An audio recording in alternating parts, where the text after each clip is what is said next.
E aí, pessoal, tudo bem? Sejam muito bem-vindos à nossa oitava videoaula da disciplina de combustão e combustíveis. E na aula de hoje nós vamos falar a respeito da especificação daqueles combustíveis que são derivados do petróleo. E como é que a gente obtém, então, esses combustíveis derivados do petróleo? Bom, a gente obtém basicamente por três diferentes tipos de processo. A gente tem aquele processo que é a destilação atmosférica, que ocorre aí numa coluna de destilação, aonde as frações elas são separadas por diferença de ponto de ebulição ou diferença de pressão de vapor. E nós temos também uma segunda coluna de destilação que ela opera a vácuo, aonde a gente consegue extrair frações mais leves, né, de produtos pesados, aonde o produto, o resíduo final, ele vai sair aí como praticamente um asfalto. E o outro processo é o craqueamento térmico ou catalítico. O térmico envolve apenas o aquecimento. O catalítico emprega o uso de catalisadores para fazer o quê? Para fazer a quebra de moléculas de tamanhos maiores em frações menores, frações mais leves. E aí a gente obtém então um leque de derivados do petróleo. Aqui existe uma lista que ela está em ordem crescente de densidade, onde a gente obtém lá no topo o gás residual, que é praticamente hidrocarbonetos C1, C2. Em seguida a gente tem o GLP, que é o nosso gás liquefeito do petróleo. Descendo a coluna, né, lá do topo para baixo, a gente tem aí a extração da nafta petroquímica, que ela compõe aí o pool da gasolina. A gente tem a gasolina em si, abaixo aí da nafta. A querosene, daí vai aumentando cada vez mais a densidade aí do meu produto. A gente chega então aí na extração do óleo diesel. Em seguida o óleo combustível. E mais abaixo lubrificantes, óleos residuais e o asfalto. O que a gente tem aí como combustíveis regulados, né, cuja especificação é dada aí pela Agência Nacional de Petróleo, a gente tem o gás liquefeito de petróleo, GLP, a gasolina, o querosene, o óleo diesel e o óleo combustível. E a gente vai tratar na aula de hoje sobre estes combustíveis derivados do petróleo. Lubrificantes, óleos residuais, asfaltos não são combustíveis. E o gás residual e a nafta, eles não têm especificação. Então, a gente vai começar a tratar agora, iniciando aí com o gás liquefeito do petróleo.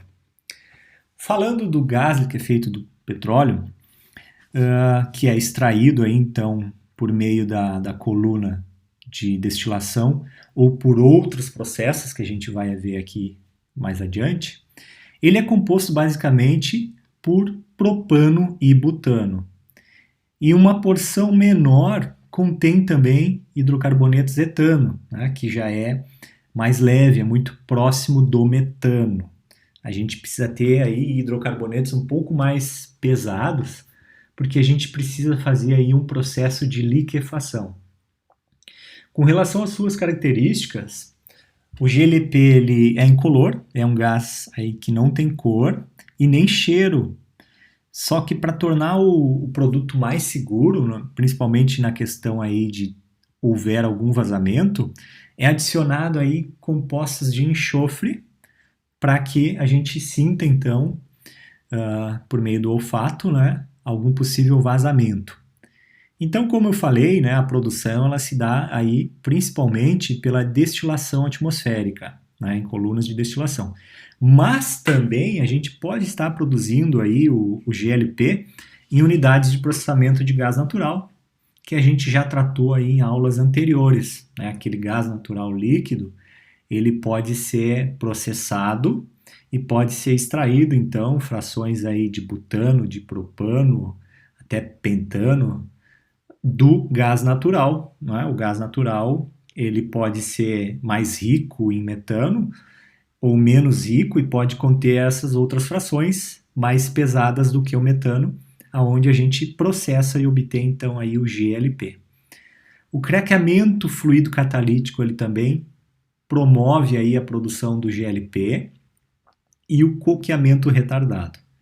E todos esses processos eles precisam passar aí por um tratamento para retirada aí do enxofre, tá? O que vai gerar aí durante a queima desse combustível, ele pode gerar gases ácidos, né? Que é o caso aí do H2S, que é altamente tóxico, que a gente já tratou também em aulas anteriores a respeito desse gás, ou dependendo se o ambiente que geralmente, né, ele é rico aí em oxigênio, aí ele vai formar então o SO2 e o SO3, produzindo aí futuramente, com a umidade do ambiente, H2SO4.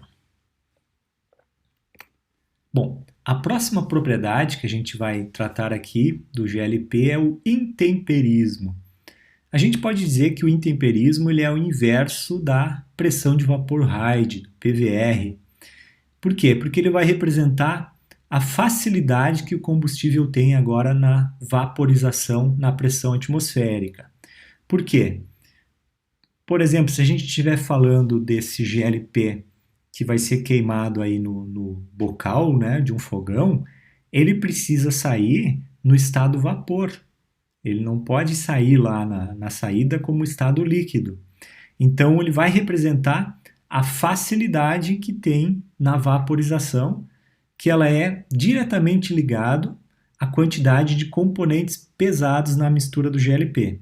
Ou seja, conforme o esquema a seguir, quanto maior o percentual de pesados, que é fortemente influenciado pela quantidade de pentano, né, que é aquele hidrocarboneto que tem 5 carbonos, já é um estado de líquido, maior vai ser então esse intemperismo e maior dificuldade nós vamos ter lá na queima do combustível, né, na passagem para o vapor. Então isso aqui vai ser novamente regulado aí por meio das especificações. A outra propriedade é a quantidade de teor de enxofre e corrosividade, que elas estão ligadas à quantidade que a gente tem aí de compostos sulfurados no GLP, como eu tratei anteriormente, durante a queima do combustível. A presença de compostos sulfurados ela pode produzir SO2 e SO3, né, que são substâncias poluentes e corrosivas. E se o ambiente, que no caso é um ambiente confinado, na maioria das situações, né, a gente está fazendo aí um cozimento nas nossas residências, né, em uma cozinha, que ela muitas vezes ela pode estar pouco ventilada, ela ainda pode produzir não o SO2 nem o SO3, mas o H2S, que é altamente tóxico. Então, por isso, esta propriedade ela é colocada, né, com os seus limites, ou seja, o teor máximo de enxofre total na especificação, porque é uma propriedade extremamente importante. O que é estabelecido aí na especificação do GLP?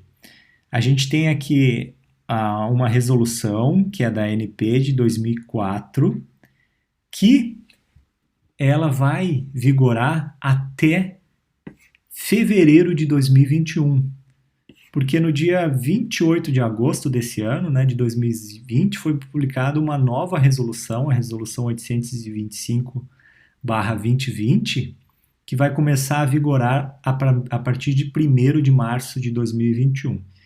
Então eu extraí aqui um anexo dessa resolução, que vai começar a vigorar somente a partir do ano que vem, mostrando então as especificações aqui que o GLP deve atender. A gente tem aqui a primeira característica, que é a pressão máxima de vapor, a 37,8 graus Celsius, para as 4 opções aqui de comercialização do GLP, conforme visto aí anteriormente. Propano comercial, o butano comercial, a mistura propano-butano e o propano especial. E as suas e os seus valores de pressão, né? O que tem menor valor de pressão é o butano, tá? Porque ele é mais pesado, digamos, do que o propano e do que a mistura propano-butano ou o próprio propano especial, e os demais têm valores iguais. E esses métodos, eles são regulados, né, por meio de normas. A gente tem aqui a norma STM, a norma ISO, tá? Com as suas informações aqui, né, de código, né, codificação, então, dessas normas. A próxima característica é a quantidade de butanos e mais outros pesados que pode ter, né? Pode ter aí o pentano ou outros, que no máximo é 2,5 para o propano comercial e o especial. E os outros não são especificados. Quantidade de pentanos, né? Uma quantidade aí máxima de 2% para essas duas classes. Daí a gente segue, né? Quantidade mínima de propano, a quantidade máxima de propeno, a quantidade de resíduo, aqui também está relacionado a resíduo, a quantidade máxima de enxofre, aqui está em miligrama por quilo, gás sulfídrico, né? Que não pode ter, corrosividade ao cobre, que daí é um método, né? Da norma aí do ASTM ou ISO, a densidade a 20 graus, né, que daí não é especificada, né, é anotado qual o valor dado, a quantidade de umidade, água livre e odorizante. Bom, e eu extraí então apenas um anexo, né? Essa resolução ela tem inúmeros artigos, né, que são melhor vistos, então, na íntegra, vocês acessando aí o site da Agência Nacional de Petróleo e colocando então na procura, né, estas resoluções para vocês então verem na íntegra. Agora vamos tratar a respeito aí da gasolina, tá? O próximo combustível aí derivado de petróleo, seguindo aí na sequência de ordem de densidade, que começamos aí pelo GLP e o próximo de maior densidade é a gasolina. Como visto, eles são obtidos também do refino do petróleo e a sua composição ela vai depender da forma de destino. A gente tem dois destinos para a gasolina, ou para uso da aviação ou para uso automotivo. E a composição ela também varia bastante, né, conforme a origem do petróleo e os processos de refinação que foram empregados, que não é somente a destilação atmosférica. A gente pode também ter aí o craqueamento fluido catalítico, ou craqueamento térmico, a gente pode ter aí a reforma catalítica, tá, que a gente já viu em aulas anteriores. E a própria nafta, né, a própria nafta que ela é obtida lá do craqueamento fluido catalítico, ela pode compor aí a gasolina também. Bom, com relação à gasolina para aviação, tá? Ela é uma mistura de hidrocarbonetos que pode ter de 5 a 10 átomos de carbono. E existe uma regulamentação específica, né, para essa gasolina, que é dado então por meio desta resolução de 2009, que também vocês podem ver aí na íntegra, acessando aí o site da Agência Nacional de Petróleo. Mas a gente vai tratar aqui mais especificamente a gasolina automotiva. A gasolina automotiva, ela também aí é uma mistura de hidrocarbonetos que tem aí de 4 a 10 átomos de carbono. Ou seja, ela pode destilar de 30 a 225 graus Celsius. Eles são membros aí da série parafínica, olefínica, naftênica e aromática. E essas proporções aí vai depender então do tipo de processo empregado aí para a produção da gasolina e, conforme visto, também da própria origem aí do petróleo. A gasolina ela também recebe diversos outros compostos, tais como toluenos ou chilenos, para melhorar a octanagem, álcoois, né, como o metanol, que no caso da regulamentação brasileira é proibido, né?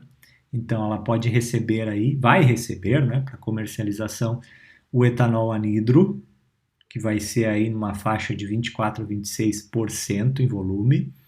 Também nós temos a adição de antioxidantes, antidetonantes, detergentes, anticongelantes, desativadores de metal, corantes, enfim. E tudo isso a gente diz aí então como aditivos.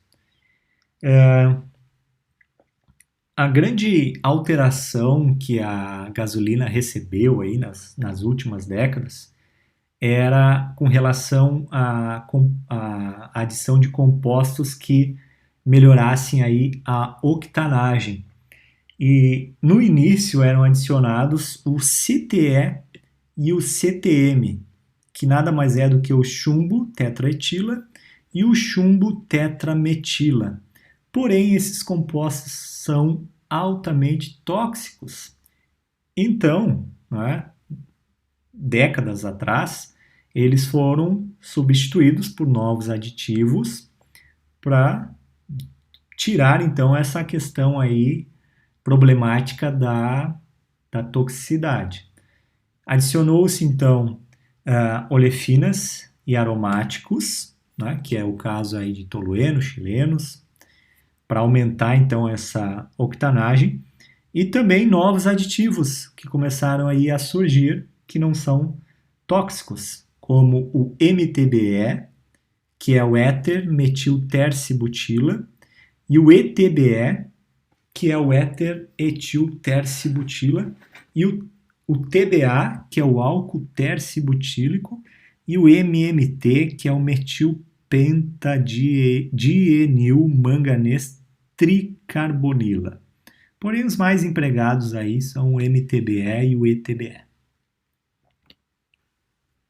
Bom, quais são os tipos de gasolina que são especificados aí pela Agência Nacional de Petróleo?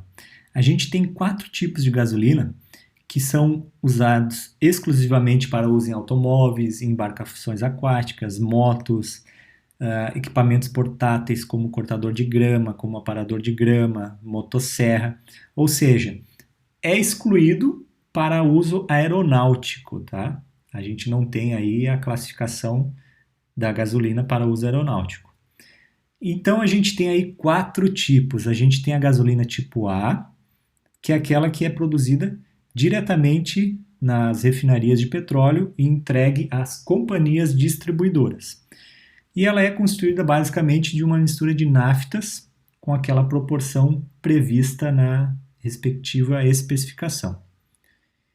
A gente tem em seguida a gasolina tipo A Premium. O que ela muda da gasolina tipo A? A gasolina A Premium ela é formulada a partir de mistura de naftas de elevada octanagem, ou seja, aquela nafta que foi obtida aí por craqueamento catalítico, craqueamento térmico, ou ela foi alquilada, né? Ela foi reconstruída aí as moléculas com características parecidas ao 2,24 trimetilpentano, que é o que tem a elevada octanagem, e também a reforma catalítica, que também nada mais é do que uma reconstrução aí das moléculas.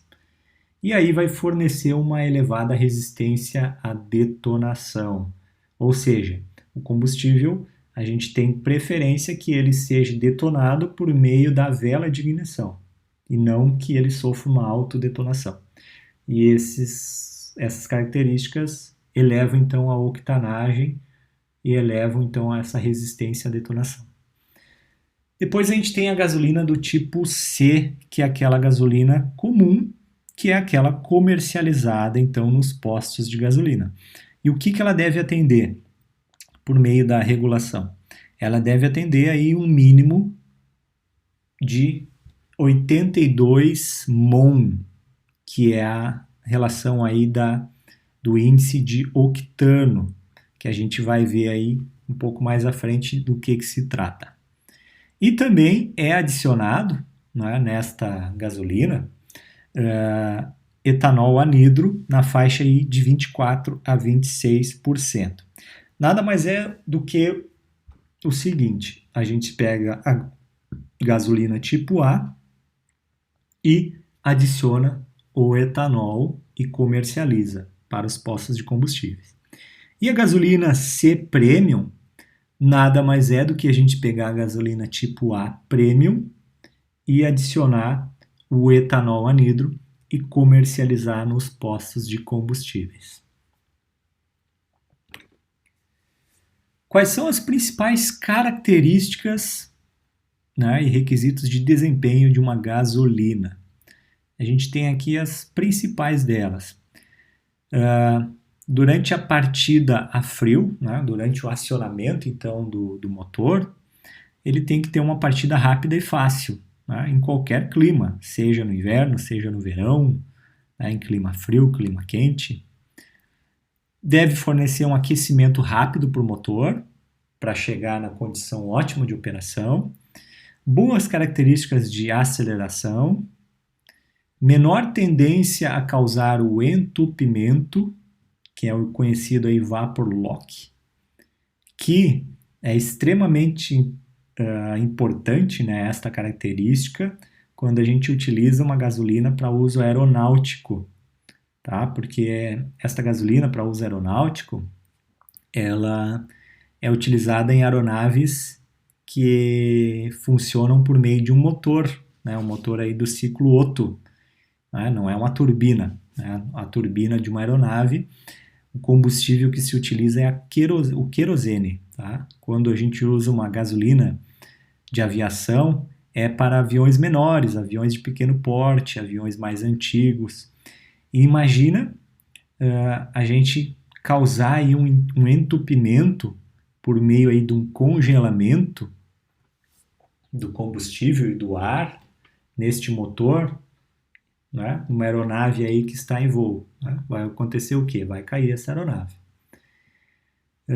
Ausência de frações pesadas, a fim de evitar diluição do óleo lubrificante do cárter. Né? A gente pode ter aí uma fração muito grande de hidrocarbonetos pesados, né? Que no estado líquido, que vão passar aí da câmara onde vai ocorrer a combustão para as partes externas desta câmara e chegar aí no cárter, no óleo lubrificante, e diluir então este óleo e prejudicar aí a lubrificação. Boas características antidetonantes, né? Então está relacionado a aquele poder antidetonante, né? O uso de hidrocarbonetos com uma elevada octanagem, para que não ocorra então a autodetonação do combustível no cilindro, né, do motor. Uma outra característica é a ausência de goma e menor tendência em produzi-la quando em armazenamento. Então a gente tem aí na especificação um limite, né, de substâncias que podem gerar aí a goma durante o armazenamento, que está muito relacionado também ao tempo, né, ao tempo de armazenagem. A ausência de compostos corrosivos de enxofre, que também tem aí na especificação o limite máximo de enxofre na gasolina. Vamos falar agora dos principais requisitos de qualidade da gasolina. E eu começo aí falando da cor. Por quê? Porque a cor ela vai identificar qual é o tipo de combustível que a gente está falando. No caso da gasolina do tipo A e do tipo C, que não contém aditivos, a cor ela pode variar aí de incolor a amarelo. Quando a gasolina ela é aditivada, que ela é comercializada aí nos postos como gasolina aditivada, é adicionado então um corante rosa para diferenciar aí da gasolina comum. Quando esse corante ele é azul, ele é utilizado aí como gasolina de aviação. Pode ocorrer alterações também na cor da gasolina, que daí já está ligado aí à presença de contaminantes ou até mesmo a oxidação daqueles compostos estáveis, tá? Como, por exemplo, olefinas e compostos nitrogenados. A próxima característica, né, o próximo requisito de qualidade é a quantidade aí de teor de etanol anidro, que no Brasil, de acordo com a especificação, pode-se adicionar de 24% a 26% em volume de etanol na mistura. Bom, a gente precisa falar de alguns aspectos técnicos interessantes com a adição aí de etanol na gasolina. O primeiro deles é que o etanol ele vai aumentar a octanagem da gasolina, devido à característica desse álcool, né, de ter uma elevada octanagem. Então ele vai ter um excelente valor de mistura, o conhecido aí como blend value. A gente tem uma alteração na relação de ar-combustível, que no caso de álcool, a relação é de 9:1. No caso da gasolina, é de 15:1. Então, quando a gente tem porcentagens acima de 15% na mistura, que no caso da especificação é de 24 a 26, se a gente está falando aí de veículos carburados, é necessário fazer aí um ajuste no carburador para ele poder funcionar com esta mistura de ar, de álcool e gasolina. A gente também tem aí um outro aspecto que é com relação à tolerância da mistura água. Na mistura do etanol com a gasolina, a gente tem uma tolerância aí muito baixa, ou seja, uma pequena quantidade aí de água vai promover aí uma separação dos dois componentes, né? Uma separação do etanol e uma separação da gasolina. E para a gente melhorar, então, esta tolerância, normalmente se adiciona aí benzeno para melhorar, então, a tolerância à água. O etanol, ele também tem um outro aspecto técnico, que ele tem um elevado calor latente de vaporização. Para vaporizar o etanol, são necessários 205 calorias por grama, que no caso da gasolina, esse valor aí vai para 80 calorias por grama. O que isso representa? Ele representa que o etanol, né, ele vai aumentar o esfriamento do motor, tá? Ele vai influenciar aí de uma maneira favorável a resistência à detonação. Por que isso? Porque se a gente está vaporizando um produto, né, a gente está absorvendo energia do meio.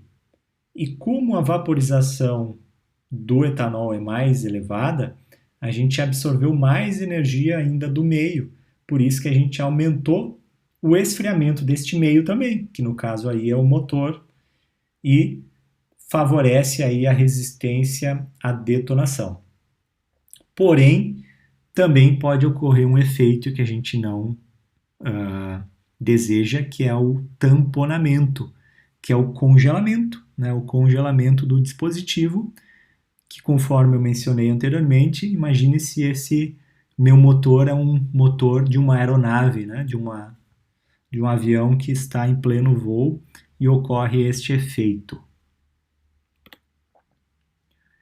O etanol também ele dificulta a partida, né? Ele tem partidas mais difíceis, principalmente aí em climas frios.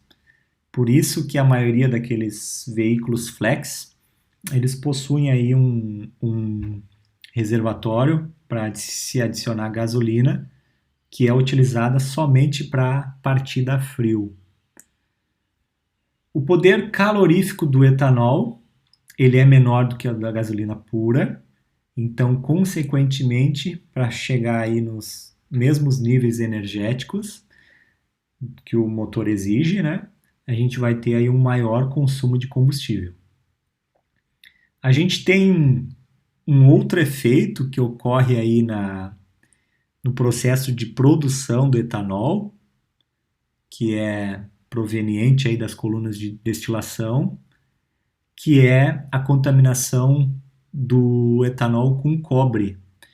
E esse cobre aí ele vai gerar então aquele problema que a gente não quer, que é a formação de goma, tá? Principalmente se a gasolina ela é rica em olefinas e diolefinas. Vai aumentar então a formação de goma. O etanol, ele tem uma característica de reduzir a poluição ambiental, né, provocada aí pelas emissões de monóxidos, de hidrocarbonetos, de compostos nitrogenados que ocorrem lá no escapamento dos veículos.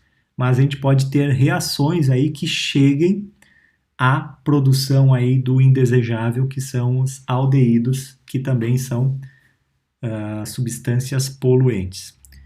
Bom, um outro requisito de qualidade para a gasolina é o período de indução, que é um teste aí especificado pela ANP, que nada mais é do que fazer com que a gasolina ela seja submetida a um teste de indução de oxigênio em laboratório. Um teste aí que dura aí no mínimo 360 minutos. Na prática, cada 1 hora desse teste, ele vai equivaler a 1 mês de estoque do combustível em condições ideais, ou seja, esse combustível protegido da luz e do calor. Tá? Isso o que vai significar? Que se esse combustível ele for bem estocado, essa gasolina ela pode durar aí até 6 meses nos reservatórios aí dos postos revendedores. A gente tem um outro requisito de qualidade extremamente importante, que é a destilação, né? O ensaio aí de destilação, que ele é efetuado aí por meio de uma norma NBR 9619. E ele vai indicar aí uma medida de volatilidade dos hidrocarbonetos componentes da gasolina.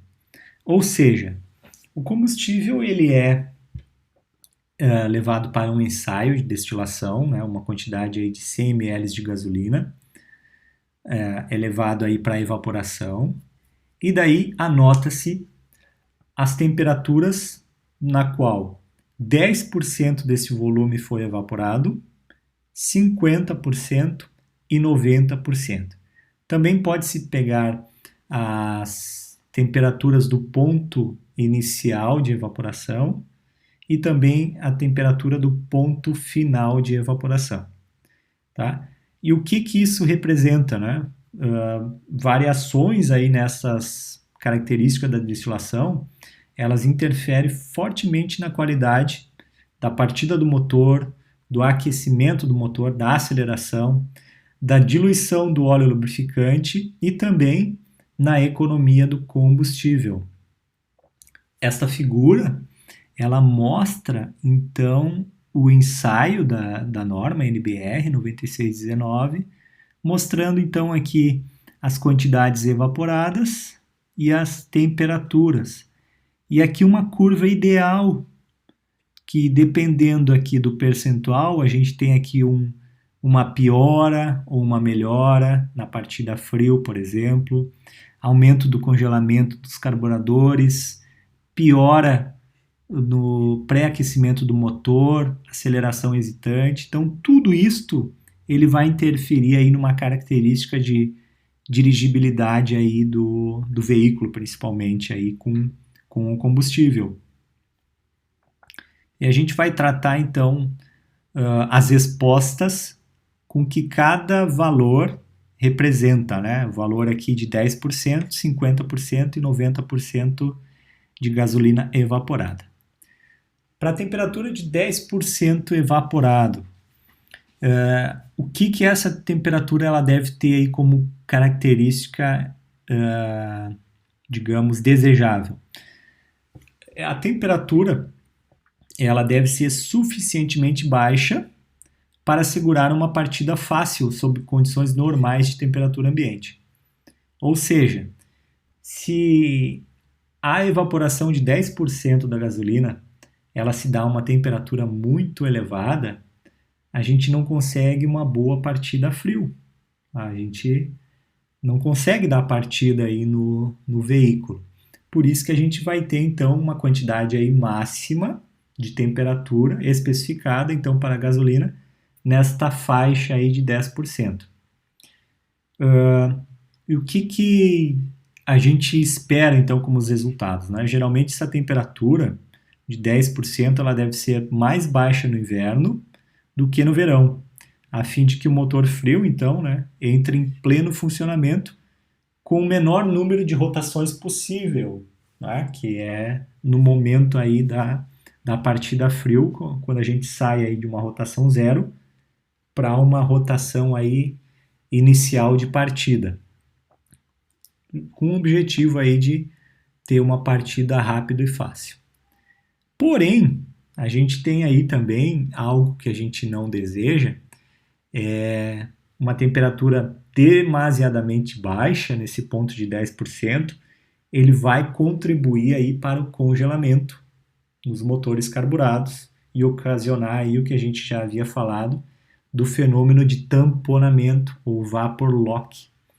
Isso é muito importante aí, então, naquela gasolina de aviação, aonde a gente não vai querer, então, um valor baixo dessa temperatura de 10%. Por quê? Porque se ela evapora muito fácil, a gente vai ter aquele efeito de diminuição da temperatura do motor. Porque para que a evaporação ocorra, é necessário absorver a energia do meio, né? Energia esta que é capturada, digamos assim, do ambiente e dos componentes aí do motor que podem ocasionar aí o tamponamento, né? Ou seja, o congelamento aí do dispositivo por onde está passando o combustível. Outra característica, né, dessa temperatura, né, que o excesso de frações leves, ele na gasolina, né, ele vai favorecer a interrupção do fluxo líquido ou vai tornar este fluxo descontínuo, né? Horas tem fluxo de líquido, horas não tem, né? O que a gente conhece aí no modo corriqueiro como engasgue, né? O parada do motor ou falha do motor. Isso ocorre então quando a gasolina ela tem frações muito leves, que daí vai ocorrer o quê? Vai ocorrer uma evaporação muito grande daquele fluxo que a gente quer que ele esteja aí no estado líquido, ocorrendo a volatilização ou a evaporação. Eu vou ter aí uma fração de vapor que vai fazer então essas paradas, vai provocar essas paradas no motor e essas falhas. E outra característica, né, que uma volatilidade exagerada, que é ocasionada então por esta gasolina com frações muito leves, elas vão aumentar muito a evaporação desse combustível, principalmente no armazenamento e na manipulação do produto, e a gente vai ter aí perdas, né? Perdas aí de combustível. Qual é a característica então da temperatura de 50% evaporado? O ponto de 50% daquela curva de destilação, ele vai indicar a capacidade de suprir uma mistura adequada de combustível durante o período de aquecimento do motor, que ocorre logo após a partida do motor.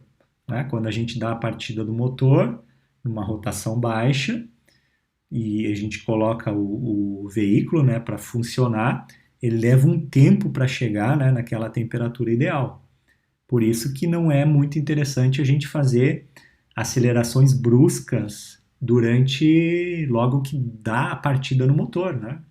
As acelerações que a gente precisa fazer, né, maiores, né, elas precisam ser dadas quando o motor atingiu a sua temperatura. Senão pode ocorrer aí problemas indesejáveis no motor. E o que indica então os valores baixos aí dessa temperatura do ponto 50? Significa que mais rapidamente o motor se aquecerá, porém também vai ter uma tendência de aumento do congelamento, né? Ou seja, o mesmo efeito aí do tamponamento que pode ocorrer aí na temperatura de 10% do evaporado. E isso é muito importante em motores carburados, tá? Que isso aí vai gerar aí uma paralisação do motor, porque vai congelar aquela borboleta, que é onde faz a admissão aí do ar e mistura com o combustível, aquela parte ali ela fica congelada e não entra então o ar, porque está congelado, e vai paralisar o motor.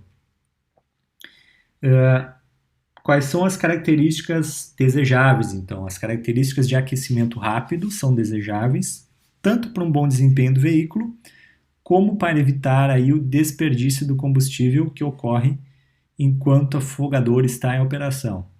Bom, isso aqui é muito mais comum, né, esse afogador aí em veículos antigos, né, em veículos carburados que tinham aí uma espécie de um dispositivo que servia para, em termos, né, corriqueiros, né, afogar, né, com combustível o meu dispositivo cilíndrico. Em resumo, então, o que a gente tem aí com relação à característica dessa temperatura? As características de aquecimento e aceleração, elas dependem de frações intermediárias controladas pela temperatura dos 50% evaporadas.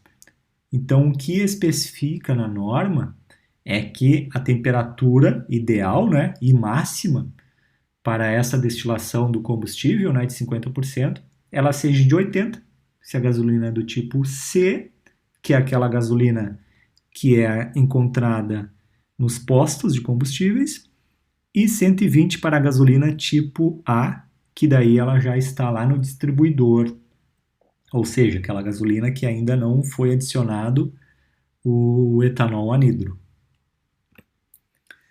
Bom, e por fim a gente chega na próxima característica, que é a temperatura de 90% evaporado e também o ponto final de ebulição. E o que indica essas temperaturas? Elas vão indicar a quantidade de componentes presentes da gasolina que possuem aí ponto de ebulição relativamente elevado. Ou seja, a presença aí de hidrocarbonetos pesados. E o que vai ocorrer aí com uma maior quantidade desses componentes no combustível? Com o motor em operação, né, trabalhando na operação normal, esses componentes eles vão contribuir para uma economia de combustível, porque eles vão diminuir a quantidade de evaporação, né, a quantidade de perdas. Mas, por um outro lado, eles vão ter uma tendência a causar uma distribuição deficiente da mistura no coletor de admissão e também eles vão diluir, vão aumentar, né, a diluição do óleo lubrificante no cárter. Ou seja, como a gente vai ter uma maior presença de combustível líquido no próprio dispositivo cilíndrico, esse líquido, né, que ele já deveria já estar passando para um estado gasoso, esse líquido ele tem capacidade de fluir para o cárter, né, porque ele vai passar aí pelos anéis de vedação e chegar então aí no reservatório de óleo lubrificante, pelas paredes aí dos cilindros.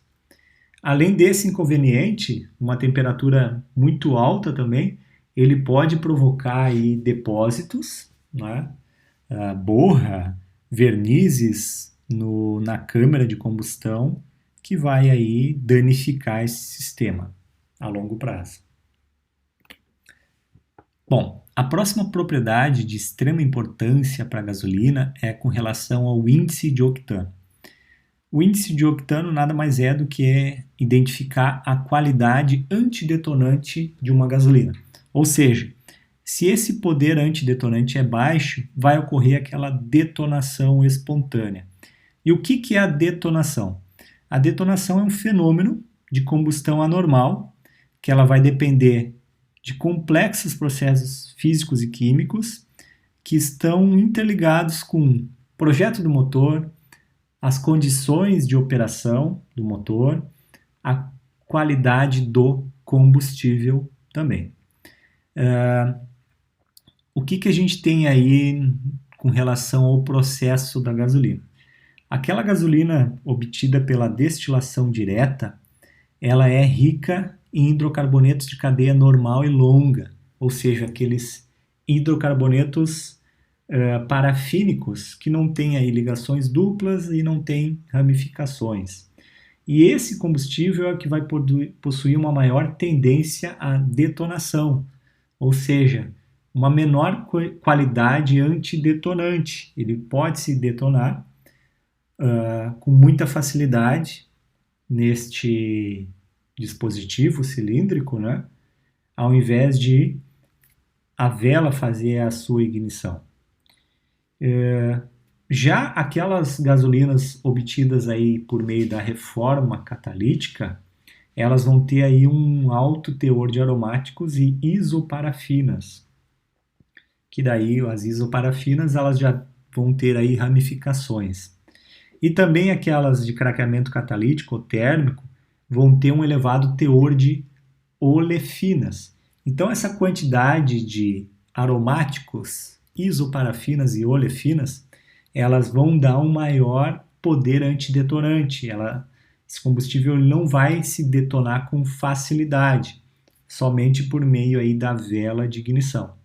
E, consequentemente, essas características vão fornecer os maiores índices de octano. O que a gente espera aí numa combustão normal? Que aquela mistura combustível e ar, né, que entra em cada cilindro do motor, ela queime suavemente e uniformemente após a ignição feita pela vela.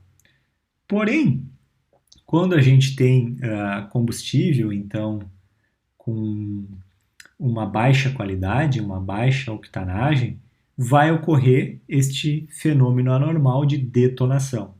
E, consequentemente, esta parte que se queimou, digamos que precocemente, ele vai alterar o aquecimento aí da combustão, né? Que consequentemente esse aquecimento térmico vai produzir aí um trabalho no pistão, vai interferir na compressão, então, e vai sofrer aí uma detonação violenta de forma com que ocorra o que a gente chama aí de tranco do motor. Né? Esse tranco ele aparece, né, é um som audível que aparece sempre quando ocorre então esse efeito aí de detonação anormal. Como é que nós definimos então esse índice de octano?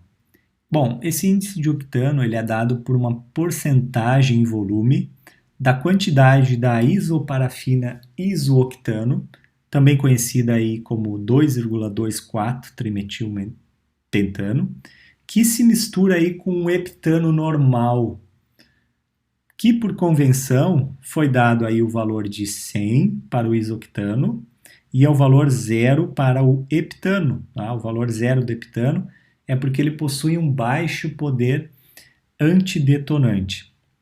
E aí ocorre aí uma padronização deste teste, né, que vai determinar o índice de octano, uma padronização dada aí pela STM, por meio das normas ASTM D2700 e D2699, que eles vão especificar o método MON e RON. O que são esses métodos MON e RON?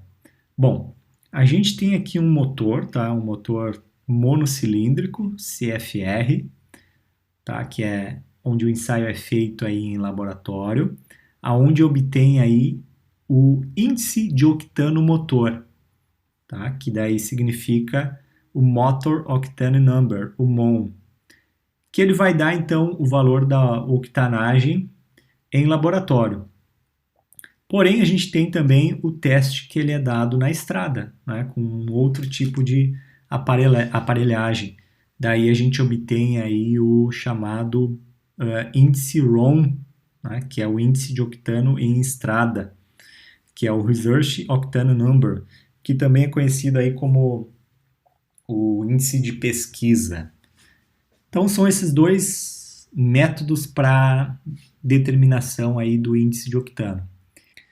Bom, a gente tem uma outra característica, outro requisito de qualidade da gasolina, que é o índice antidetonante.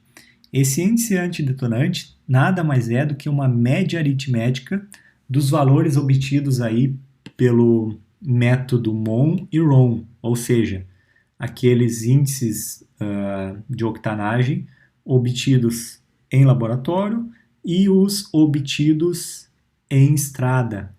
E quais são os valores aí mínimos especificados para a gasolina? Os valores são 91 para a gasolina C Premium e 87 para a gasolina C Comum.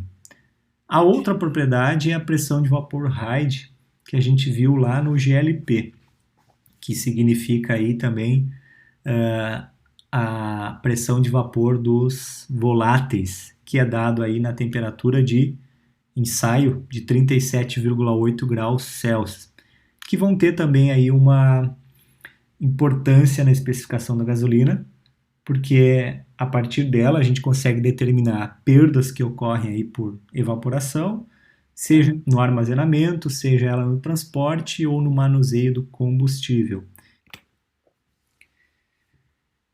A gente pode falar agora a respeito dos tipos de aditivos adicionados aí na gasolina.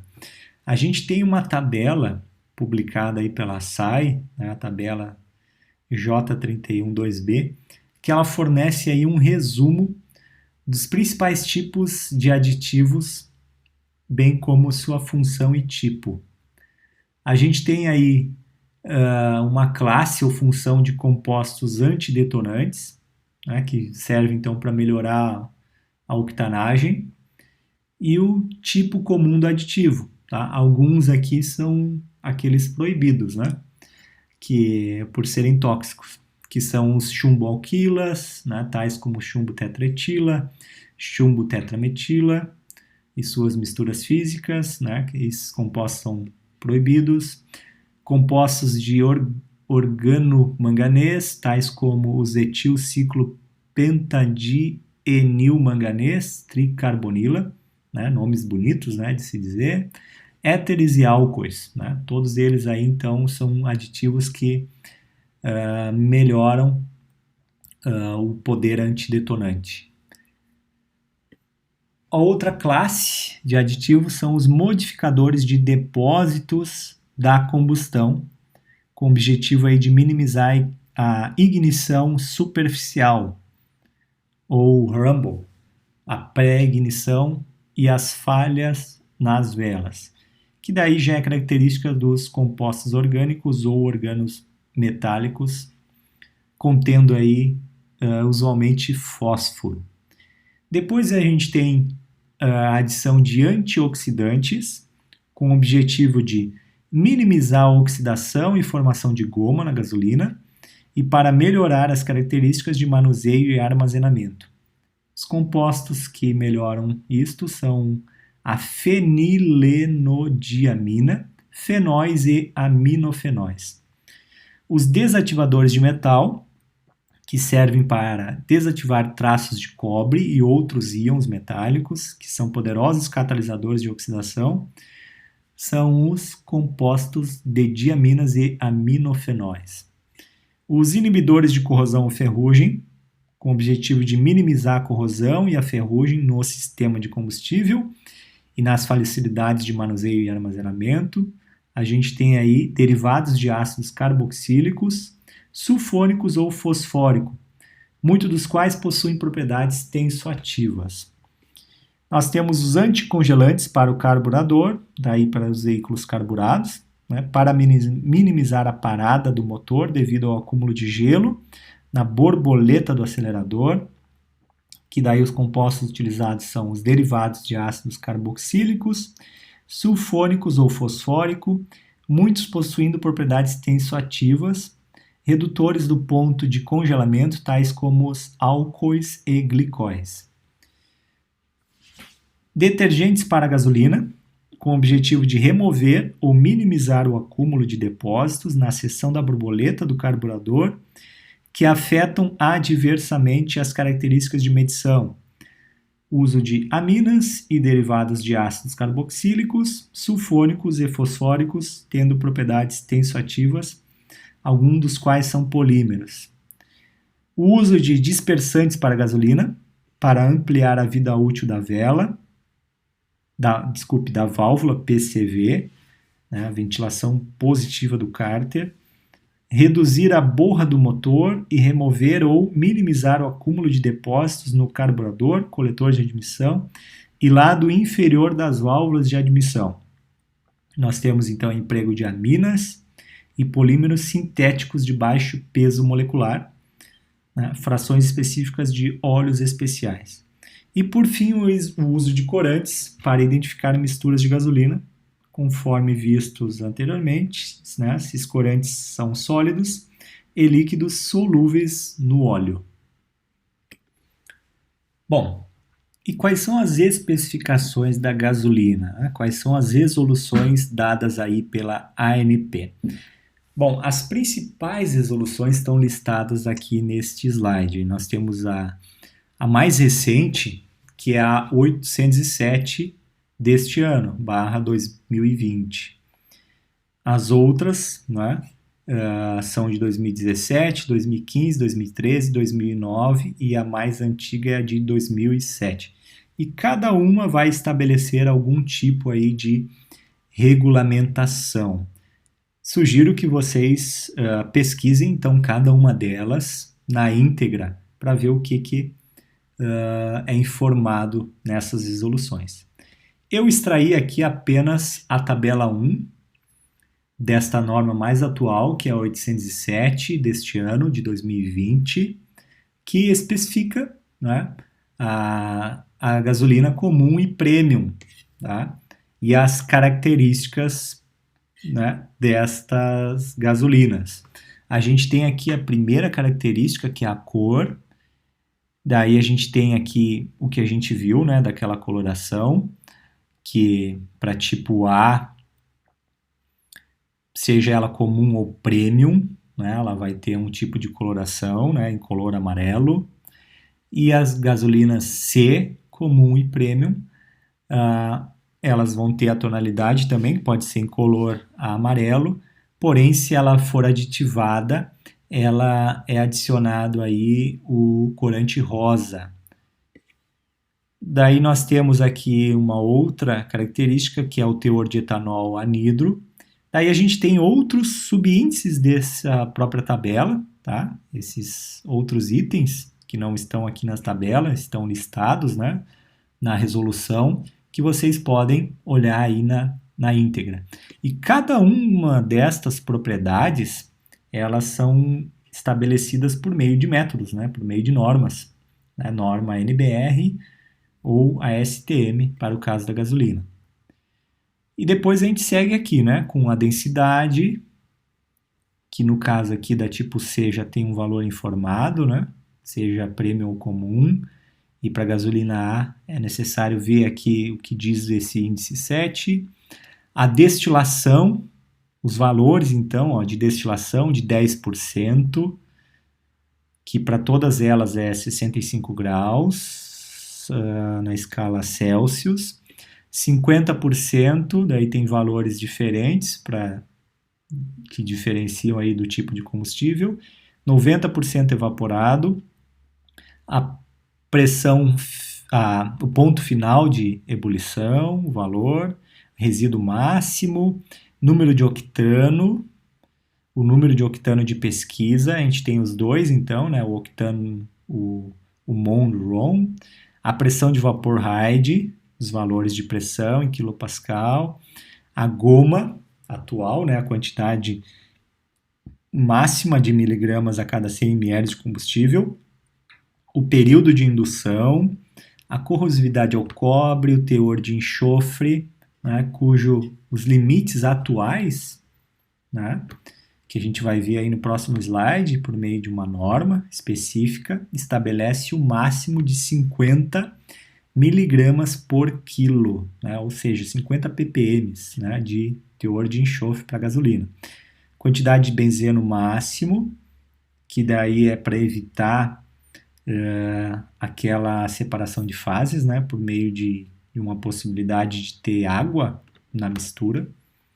Teor de silício, hidrocarbonetos, a quantidade máxima de aromáticos, olefínicos, saturados, teor de metanol, que no caso da gasolina pode ter aí uma quantidade máxima aí de 0,5%, que no caso do etanol, quando a gente vê aí as especificações dos biocombustíveis, já não pode ter presente metanol no etanol.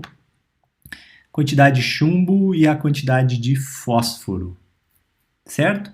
Então eu sugiro que vocês vejam esta norma e as demais aí na íntegra, fazendo uma pesquisa na ANP. Bom, e por fim, a gente precisa falar aí da redução de poluentes. A ANP, juntamente com órgãos ambientais e a especificação atual da gasolina, elas atendem a mais recente fase do chamado Programa de Controle da Poluição do Ar por veículos automotores para veículos leves, que é a chamada PROCONV. E a atual fase com que essa determinação se encontra é a fase L6, que ela é estabelecida aí pela resolução da CONAMA, tá? Que ela impôs aí os limites com relação aos níveis de emissões para os motores do ciclo Otto. Então, ela serve aqui para a gasolina. Daí, como exemplo, a gente tem aí uma redução muito significativa do máximo de teor de enxofre na gasolina, que nos últimos 18 anos reduziu aí em aproximadamente 97% para aquela gasolina do tipo C, chegando aí no máximo a 50 miligramas por quilo de combustível. Além do teor de enxofre, a gente pode destacar a redução dos limites de hidrocarbonetos aromáticos, olefínicos e benzeno, a avaliação do teor de fósforo e determinação de silício. Todos estes componentes aí causam algum tipo de dano ambiental. Próximo combustível que nós vamos tratar aqui é o querosene. Querosene também conhecido aí como petróleo iluminante. Por que petróleo iluminante? Porque inicialmente o querosene era utilizado aí na iluminação urbana. E ele também é conhecido aí como óleo de parafina. Ele é um líquido, também resultante aí da destilação fracionada do petróleo, aonde é extraído em temperaturas de ebulição na faixa de 150 a 300 graus. E as frações extraídas contêm aí hidrocarbonetos com 9 carbonos até 16. Bom, a gente tem diferentes tipos de querosene, né, sendo que cada um deles vai ter aí uma finalidade e indicação de uso de acordo com as suas características. Nós temos aí a primeira classificação, trata-se do querosene básico. Esse querosene básico, ele é mais comumente aí utilizado no cotidiano, né, no dia a dia, para uso doméstico, geralmente, como um solvente. A próxima classificação é a querosene industrial ou para iluminação. Uma vez que essa querosene pode ser empregada aí para iluminação, principalmente naquele uso doméstico, né, em lampiões, essa querosene ela deve possuir um baixo teor de enxofre. Se não, né, durante a queima desse combustível, ela pode emitir poluentes, né, oriundos do enxofre, ou até mesmo fumaça. Então, o ponto de fulgor ele tem que ser baixo também, né? A presença de leves ela é bastante importante para que tenha aí um ponto de fulgor mínimo de 40 graus e facilitar aí o processo de combustão, também aí no uso industrial, né? Para geração aí de energia, seja ela para energia elétrica ou energia térmica, né? Da queima desse combustível. E a próxima classificação é a querosene de aviação, que daí ela é empregada em motores de turbina a gás, né, no uso aí aeronáutico. E essa querosene ela deve atender diversos critérios físico-químicos, que incluem desde a fluidez, que está relacionada ao escoamento do fluido, a estabilidade do produto, né? Uma vez que ela é estocada, né? em períodos que podem ser até longos, se a gente está falando aí de uma utilização militar. Bom, e dentro dessa classificação principal a gente tem duas outras classificações da querosene, que é a querosene de aviação 1, que daí é empregada para uso civil, e a querosene QAV5, que daí é empregado para uso militar. Bom, e a diferença entre essas duas classes está na maior restrição com relação à presença de compostos leves, né? De forma a garantir, então, uma segurança no manuseio e na estocagem do produto, que muitas vezes ela é embarcada, né, em embarcações. Quais são os principais requisitos de qualidade do querosene de aviação? Bom, a gente inicia falando do escoamento a baixa temperatura. Uma vez que as aeronaves em altas altitudes podem sofrer temperaturas baixíssimas, né, na ordem aí de menos 50 graus, o escoamento do combustível ele pode ser prejudicado. Então é feito um ensaio que avalia aí o ponto de congelamento deste fluido, ou seja, é verificado qual é a menor temperatura na qual vai se iniciar a formação de cristais de parafinas. E também é feito um ensaio de viscosidade, que vai ter então como objetivo garantir que o combustível ele seja perfeitamente bombeado e que tenha um escoamento contínuo durante todo o voo, né, em altas altitudes, por exemplo. E o outro requisito é a estabilidade térmica. O combustível, né, a querosene, ela não é utilizada apenas para queima lá na turbina, né, na câmara de queima do combustível. Ele também é utilizado como um fluido lubrificante, como um fluido hidráulico e um fluido de arrefecimento. Uma vez que ele troca calor, então, com vários dispositivos, ele pode atingir aí altas temperaturas, aí na ordem de 150 graus. E nessa troca térmica, o querosene ele é retornado para o tanque de armazenamento. E isto pode, dependendo da qualidade do combustível, ele pode favorecer, com a temperatura, né, que ele chega, pode favorecer uma degradação térmica desse combustível que retornou então para o tanque, produzindo aí depósitos que vão afetar aí certamente o fluxo de combustível. Então esta análise de estabilidade térmica ela vai simular as condições de pressão e temperatura a que o combustível se submete na aeronave, de forma que a gente garanta então uma estabilidade térmica do combustível. Com relação à especificação do querosene, ele é regulamentado pela ANP através das resoluções 778 e 779 do ano passado, né, do ano de 2019. Então eu apresento aqui uma tabela, a tabela 1, né, da resolução 778, no qual apresenta as características da querosene de aviação, com relação à sua aparência, com relação à sua composição, a acidez, a quantidade máxima de aromáticos, de enxofre. E eu sugiro que vocês vejam novamente aqui na íntegra, colocando lá no site da ANP o número dessas resoluções. O próximo combustível, né, saindo então da escala do querosene, descendo ainda mais, né, lá na coluna de destilação. Então, o seguinte combustível de maior densidade é o óleo diesel. Ele é um combustível líquido, derivado então também do petróleo, principalmente em colunas de destilação, e ele é composto aí por hidrocarbonetos de 8 a 16 cadeias carbônicas. E também possui aí, em menor proporção nitrogênio, enxofre e oxigênio. Com relação às suas características, ele é inflamável, medianamente tóxico, volátil, límpido, isento de material em suspensão e com um odor forte e característico. E ele é utilizado aí principalmente nos motores do ciclo diesel, ou seja, aqueles motores que funcionam por ignição por compressão, né, para uso aí em veículos rodoviários, ferroviários e até mesmo marítimos, e também em geradores de energia elétrica. Com relação aos tipos de óleo diesel, o que a ANP estabelece?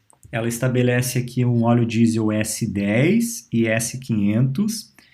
Esse S10 está relacionado à quantidade de enxofre, ou seja, o 10 é correspondente a 10 partes por milhão e 500 corresponde a 500 partes por milhão, ou miligramas por quilo. E é de uso rodoviário, né, em veículos automotivos, máquinas agrícolas, máquinas de construção, máquinas industriais.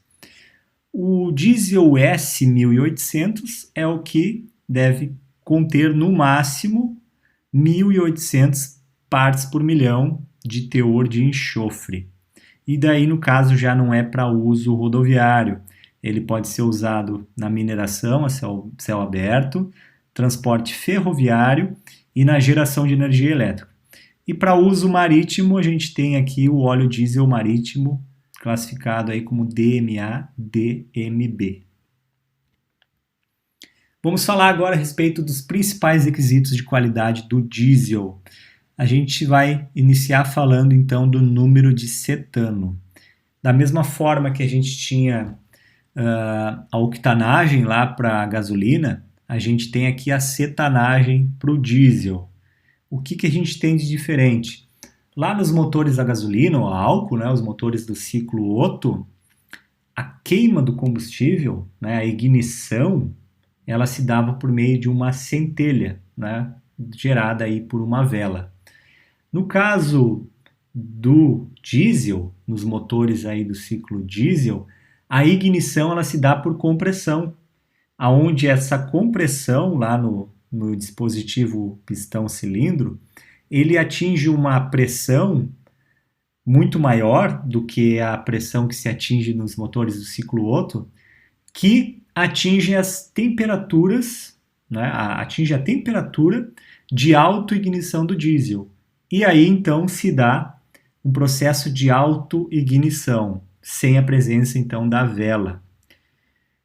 E o tempo decorrido entre o início da injeção do combustível até o início da combustão, a gente chama aí de atraso de ignição, que daí está relacionado ao tempo que se requer para que ocorra a pulverização do diesel, né, no cilindro, o aquecimento do mesmo, né, devido aí à compressão, né, e a evaporação desse combustível, posterior aí à mistura com o ar, e finalmente aí ocorrer a ignição, a autoignição no caso, né.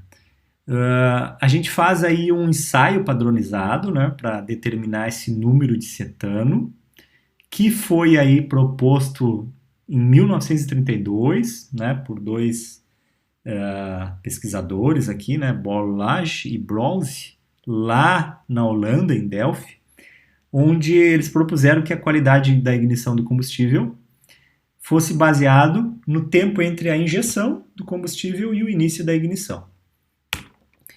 E daí como é que eles utilizaram como referência, que combustíveis que eles utilizaram como referência?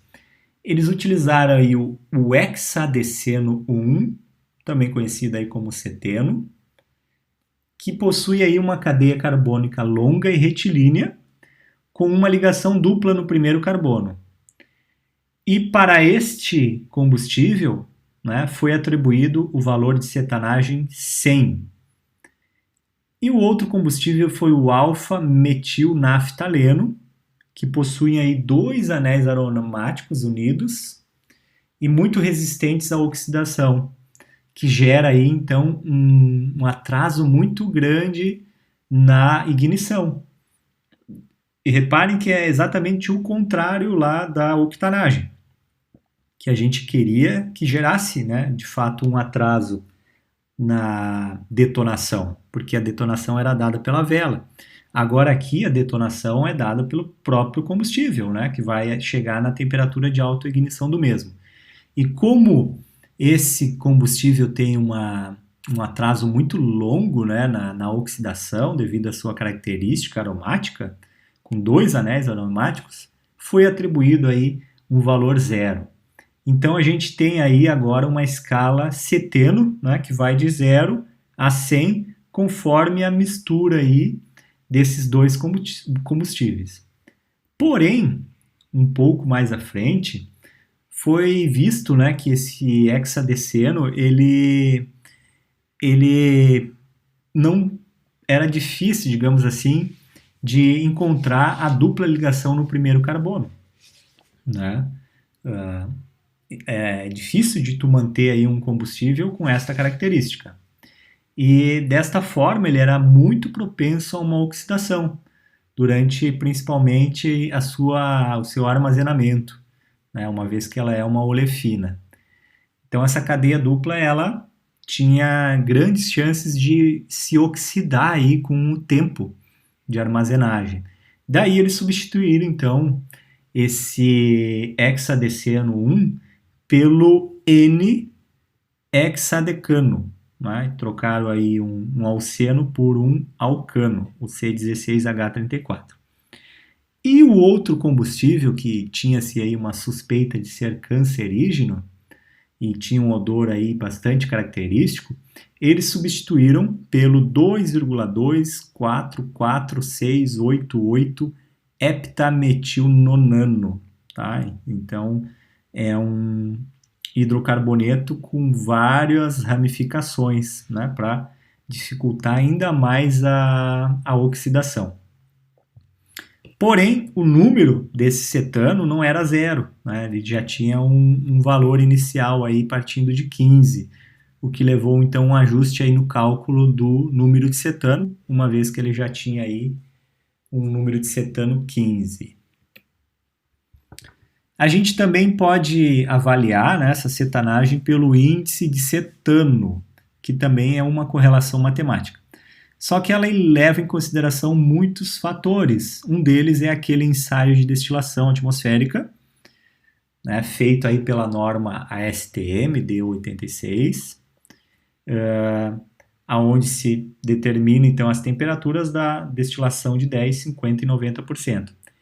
E também no cálculo é avaliado a densidade do fluido a 15 graus Celsius. E tudo isso é colocado então nesta expressão, né, que é uma correlação matemática, para determinar o índice de cetano, que não é muito, não apresenta uma boa correlação quando são utilizados aí aditivos para aumentar o número de cetano, né? Ou quando a gente utiliza um diesel com um teor elevado de compostos aromáticos.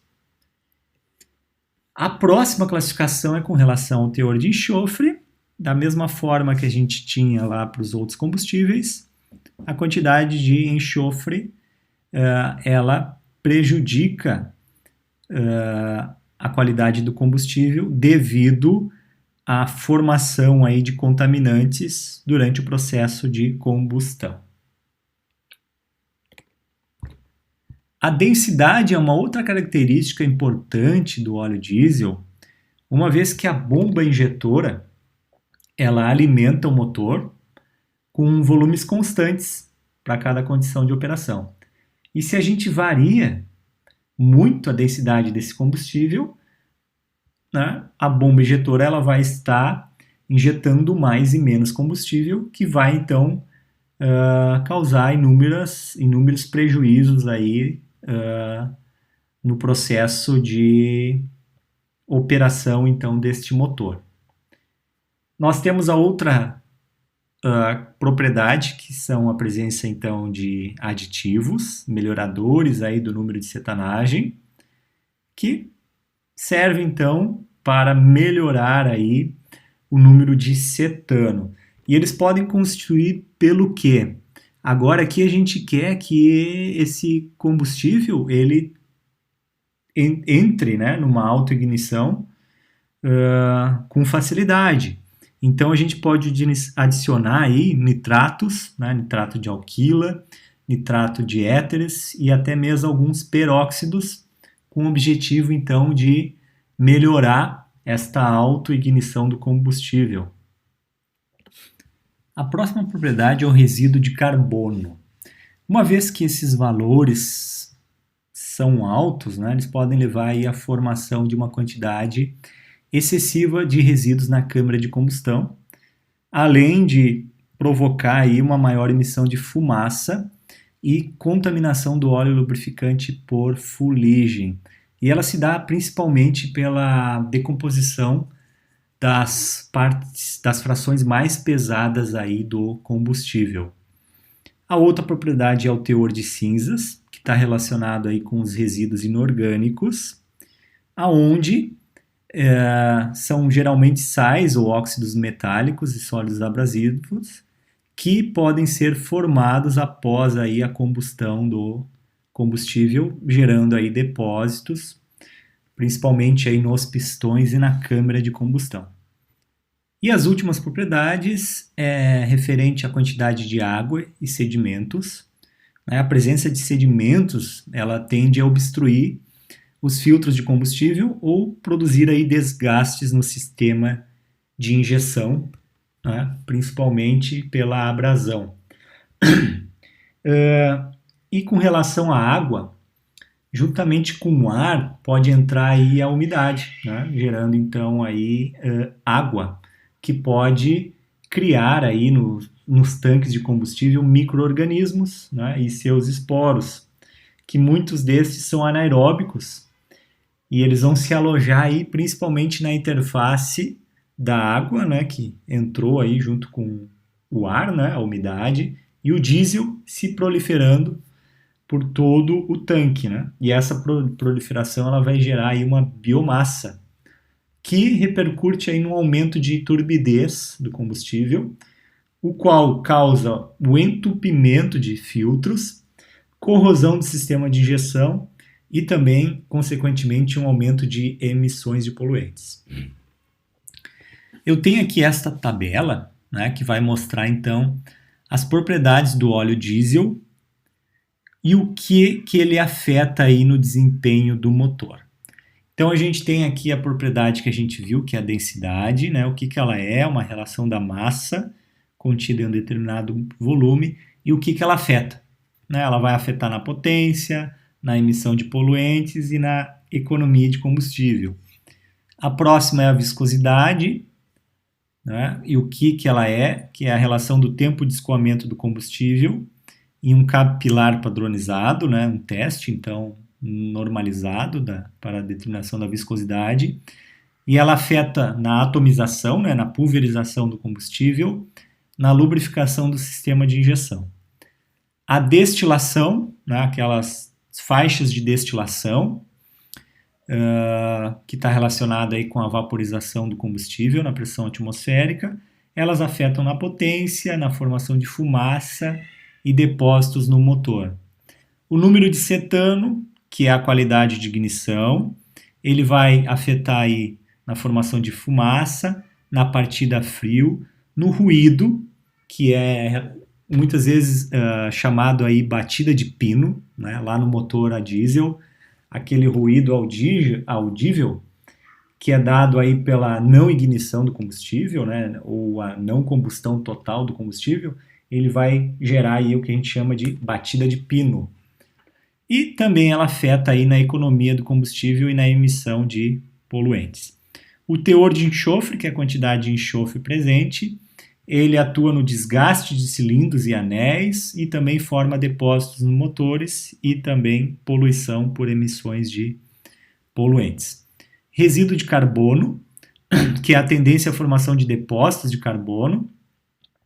O que ele afeta? Então ele deposita aí o coque, né, em diferentes partes do motor, como se fosse uma borra, né, como se fosse aí um asfalto, né, que fica aí depositado no motor.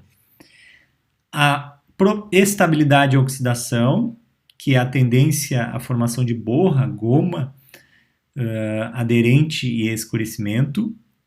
Ela afeta na estocagem, nos filtros, nos bicos injetores, na bomba injetora Cinzas, que é a quantidade de conteúdo orgânico, ele acelera o entupimento de filtros. O ponto de fulgor, que é aquela temperatura mais baixa na qual o combustível se vaporiza, em quantidade aí suficiente para formar uma mistura inflamável com ar, está relacionado aí na segurança e no sistema de injeção e também no tamponamento, né, que é a possibilidade aí de congelamento do combustível, que daí já não é tão comum aí para os motores do ciclo diesel. Corrosividade ao cobre, que é o potencial de corrosividade dos produtos, face à presença de enxofre e seus derivados, que interfere aí na vida útil dos tanques e partes internas aí do motor. O ponto de entupimento, que é a temperatura de início de cristalização de parafinas, que é aquela temperatura baixa, né? Ela interfere aí, afeta, né, o filtro, né, causando aí entupimentos e no escoamento do combustível. E por fim, água e sedimentos, né, que é a contaminação com água e impurezas. Ela pode afetar aí no filtro também, promovendo aí um entupimento, desgaste de bomba, desgaste do bico injetor, causar borra no tanque, corrosão e também afetar aí na combustão. A gente tem aí também diversas normativas, né, que especificam aí o óleo diesel. A gente tem a última normativa, que é de 2019, a 621, que ela fixa aí um percentual mínimo de biodiesel a ser acrescido ao óleo diesel no país em 11%, né, um percentual mínimo. E depois a gente tem resoluções de 2018, 2013, 2012, 2011, 2010, 2008. E está aqui os números para vocês aí pesquisarem, então, no site da ANP. O que eu trago aqui é a tabela 1, retirada aí da normativa 50 de 2013, que mostram aí as características, então, do óleo diesel de uso rodoviário. Reparem que são várias propriedades aqui a serem determinadas.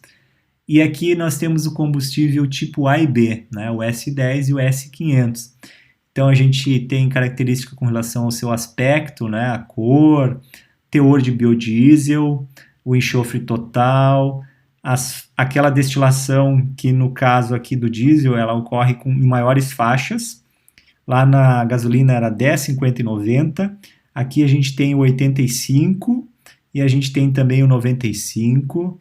A densidade, que é importantíssima lá para a bomba injetora, o ponto de fulgor mínimo, a viscosidade cinemática, o ponto de entupimento, número de cetano, resíduo de carbono, o Hans-Bosch-Ton, cinzas, quantidade máxima, né, corrosividade ao cobre, teor de água, contaminação total, água e sedimentos, hidrocarbonetos policíclicos, estabilidade e oxidação, índice de acidez, lubricidade e, por fim, condutividade elétrica. Uma vez que porque nós temos aqui, né, uma curiosidade, né, por que a gente tem aqui condutividade elétrica? Porque ele é um combustível que ele pode ser utilizado aí para geração de energia elétrica em turbinas. Uma vez que a gente tem aí uma interligação com o gerador, não é interessante que esse combustível seja um condutor aí, né? Seja um bom condutor aí de eletricidade. E por fim, a gente vai falar aí do mais denso aí de todos os combustíveis que a gente tratou hoje, que é o óleo combustível, que é uma fração aí muito importante, né, para os sistemas de aquecimento industrial, devido aí ao seu baixo preço. Como a gente tem aí uma tendência de ter uma maior produção de diesel, consequentemente, né, o óleo combustível, que daí é empregado aí principalmente na indústria, ele vai ter aí uma densidade e uma viscosidade, além do teor de enxofre, maiores do que o diesel, né, uma vez que ele é menos nobre do que o diesel. E aí, de acordo então com o teor de enxofre e de viscosidade, a gente pode classificar esse diesel em 5 classificações. O OCA1, que daí é o óleo de maior teor de enxofre e menor limite de viscosidade. O OCA2 é o óleo de maior teor de enxofre e maior limite de viscosidade. O OCB1 é o óleo de menor teor de enxofre e menor limite de viscosidade. E o OCB2 é o óleo de menor teor de enxofre e maior limite de viscosidade. E o OC3 é o óleo com viscosidade ou teor de enxofre superior aos limites aqui especificados. E a gente tem então uma regulação aí específica para aquele óleo combustível que é utilizado em turbinas geradoras de energia elétrica, né, o OCTE, que muitas vezes ele entra no lugar aí do gás natural. E a gente tem a resolução de 2007, a número 48, que estabelece então as características, né, do óleo combustível para ser utilizado aí em turbinas para geração de energia elétrica. Esta resolução aqui, essa especificação foi retirada então desta resolução, cujas características são com relação ao seu aspecto, cor, composição, né, o teor de enxofre, a volatilidade, a destilação a 85% e 90%, a densidade, ponto de fulgor, fluidez, viscosidade, ponto de entupimento e a combustão, cinzas, contaminantes, presença de vanádio, cálcio, sódio, potássio e chumbo. E a gente tem aqui outras regras, né, relacionadas aos óleos combustíveis, que daí no caso não são para geração de energia elétrica, que daí é aquele OCB e os OCA, que estão aqui nesta tabela, que foi retirada aí da resolução 3 de 2016, cujas características que importam, né, para estes combustíveis é a viscosidade, teor de enxofre, água e sedimentos, teor de cinza, resíduo de carbono, ponto de fulgor, densidade, ponto de fluidez e teor de vanádio. Bom, gente, a gente vai ficando por aqui e na próxima aula a gente vai tratar da especificação do gás natural e dos biocombustíveis. Um abraço e até a próxima aula.